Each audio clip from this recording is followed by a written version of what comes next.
یہاں سے ایک بات سمجھ لیں، ہم نے پہلے بتایا نا کہ طواف کے دوران کوئی فالتو بات نہیں کرنی، لیکن کوئی غلط کر رہا ہو تو اسے منع کرنا ہے، کوئی غلط کر رہا تو اسے، لیکن جنگ جھگڑا نہیں کرنا۔ منع کرنے کا شریعت نے طریقے بتائے ہوئے ہیں، ادعو الی سبیل ربک بالحکمہ، حکمت کے ساتھ۔ ایک دفعہ کہہ دینا کہ بھائی آپ یہ کام غلط کر رہے ہیں، آپ یہ کام کیا کریں، غلط کریں۔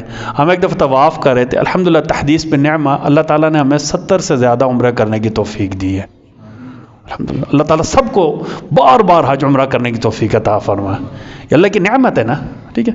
تو ہمارے ساتھ ایک بندہ تھا، وہ شیعہ تھا شاید، وہ بار بار یا حسین یا حسین یا حسین کہہ رہا تھا۔ اب چونکہ اس چیز کا موقع نہیں ہے، یہ ایسے ہی بندہ کہ میں رکوع میں جا کر سورہ یاسین پڑھوں گا، بولے عامر صاحب کیا خیال ہے، ٹھیک ہے جی، تو وہ عجیب لگے گا۔